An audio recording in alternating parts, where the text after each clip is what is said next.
Ça fait déjà 2 ans que vous êtes au gouvernement et un certain nombre de Françaises et Français en ont déjà assez. Alors imaginez 8 ans ce que ça peut représenter.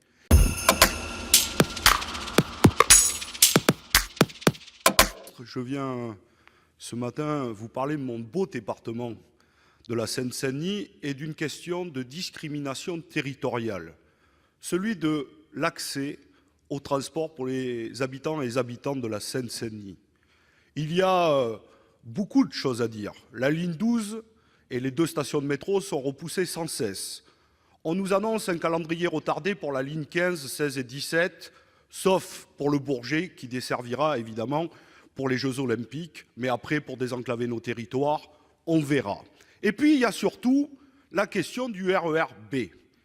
C'est maintenant 1 million d'usagers quotidiens. Le dernier comptage, il y a quelques semaines, relève 983 000 passagers jour. Nous y sommes. C'est une galère quotidienne, vous le savez, je le dis souvent, ce qui pose un certain nombre de problèmes dans la vie quotidienne, de stress, notamment dans la vie familiale quand il faut aller chercher les enfants à l'école, mais aussi dans la vie professionnelle, parce qu'un certain nombre d'employeurs n'hésitent plus à dire « si vous habitez sur la ligne B du RER, je ne vous emploie pas, parce qu'on sait que plusieurs fois par semaine, vous serez en retard ». Et on sait qu'il y a une solution.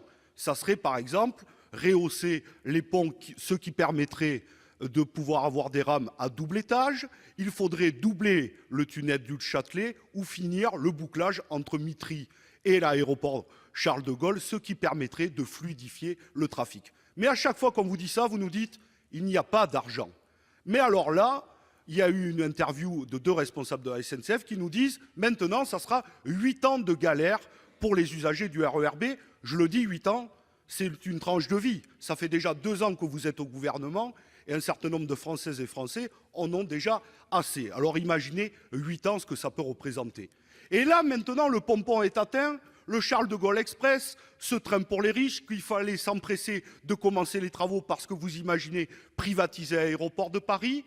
Vous aviez lancé une concertation, rappelons que ce train pour les riches, c'est 20 000 usagers, contre 1 million d'usagers par jour pour le RER B. Vous avez commencé les travaux alors que vous aviez lancé une concertation avec le préfet, avec les élus et les citoyens.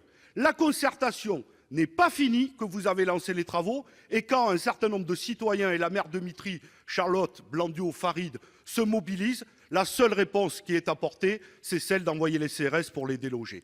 Alors je vous le dis, Madame la Ministre, tout ceci n'est pas sérieux. Il faut un moratoire immédiatement sur les travaux du Charles de Gaulle Express et reprendre la concertation, parce que sinon, la concertation que vous appelez de vos voeux et comme celle que vous appelez à chaque fois ne sera que de la poudre aux yeux. Pendant ce temps-là, les habitants de la Seine-Saint-Denis galèrent et cela suffit.